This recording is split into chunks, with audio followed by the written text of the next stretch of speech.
So 3 months ago I made this video. It quickly became the biggest video on my channel. Thank you for that, by the way.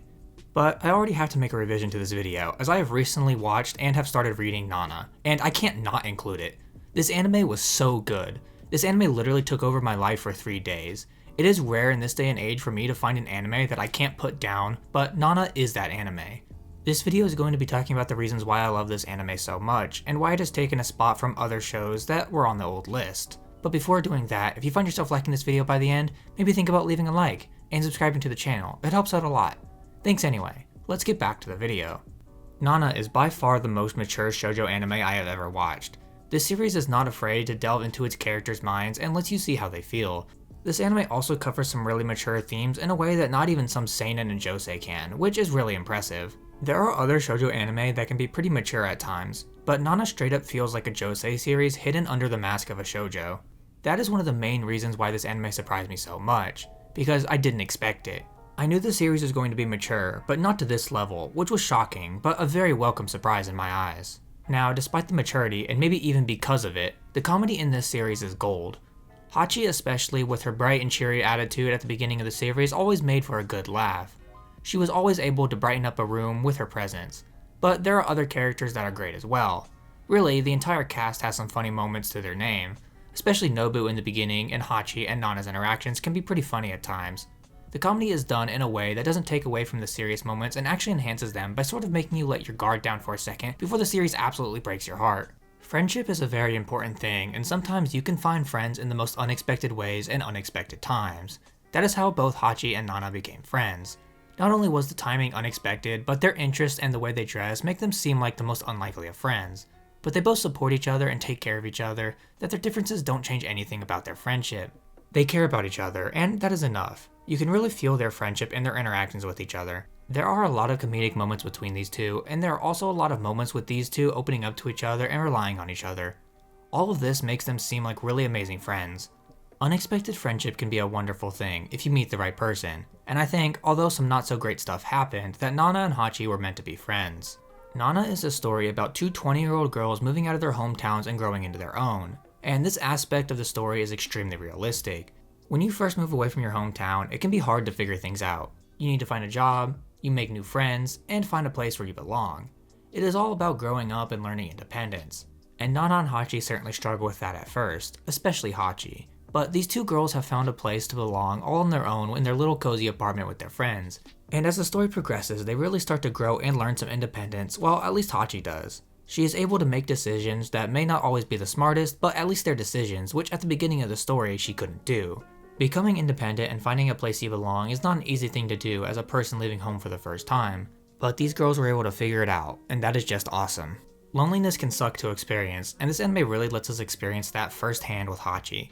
She isn't alone throughout the entire story, but when she was at her most vulnerable state, all of her friends were off achieving their dreams. There's no grudge between anyone for this. As a matter of fact, Hachi is very happy for her friends. She just didn't have anybody in a time where she really needed somebody, and that is why she kept making all the wrong decisions over and over again and meet up with the piece of shit Takumi. He was the only person there for her in her time of need, even though he was a piece of shit, and she knew it too.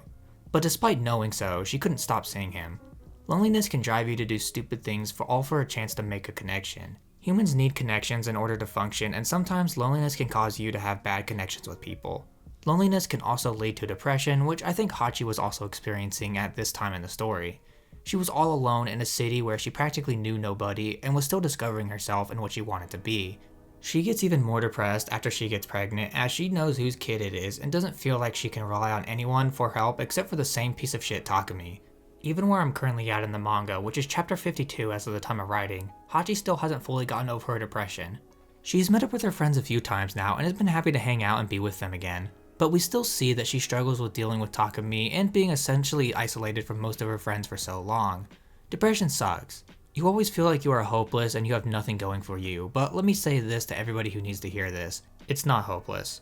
You are not alone, and if you think you are, then just know that I am rooting for you in whatever you want to do in your life. It can suck being depressed, but we can only do so much to try and overcome it all. When you are growing up, you often have dreams and aspirations you want to do someday, and as you grow older, you realize that some of those things aren't possible, but you still dream anyway. The characters in Nana are the same way. Hachi is someone who really had no idea what she wanted. Sure, she had the dream of one day being a mother with a nice husband and all that, but she didn't really know what she wanted outside of that.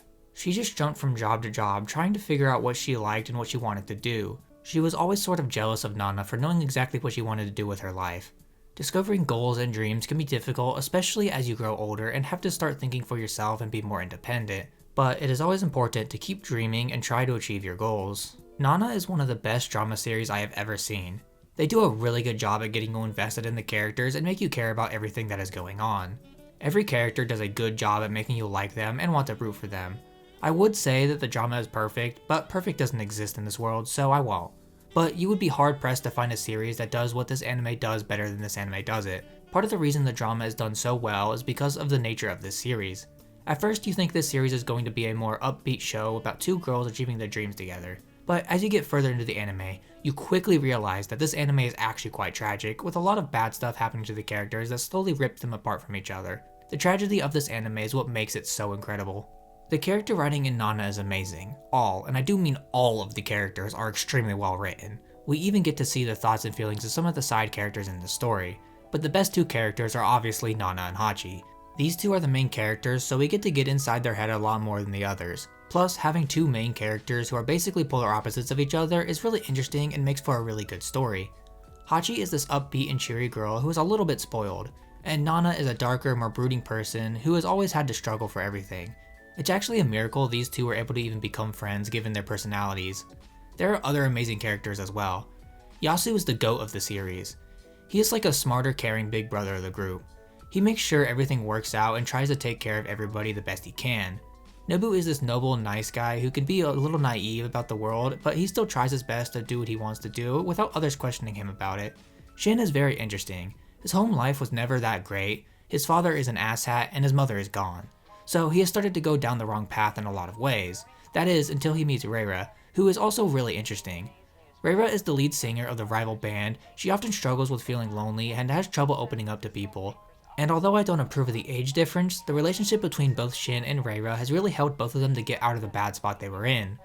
Ren is Nana's boyfriend, and he is a pretty cool guy for the most part. He has his issues like every character does, mostly his possessiveness. He doesn't want to lose those he cares about, and in the manga, it starts to get to an almost dangerous degree. He also has substance issues, which will hopefully be resolved. Takumi is just an asshat. That's about it. Moving on. Okay, no, but in all seriousness, Takumi is, I guess as much as I don't want to say it, Hachi's husband in quotes. He is a guy who sleeps around and who also puts his work over actual relationships. The only decent thing he has ever done in this series is saying that he will take responsibility for getting Hachi pregnant. So there's that. Besides that, he's an asshole. Hachi has a couple other friends, Junko and Koichi, and honestly, these guys are pretty funny. Throughout most of the series, they are there to give Hachi advice, and at times they are also a rock for her to lean on. They made some mistakes in this series that I didn't like not cutting off Hachi's cheating ex-boyfriend and instead somewhat defending him. But besides that, they are pretty good friends that help Hachi out a lot, and they are also funny. Nana as a series is a goddamn masterpiece, and I will not be hearing anything else from anybody. It sucks that this series will probably never end. Why is it always the goated mangaka that get health issues of some kind? This story deserves to be finished, and I want to see it come to an end, but I guess we'll have to wait and see.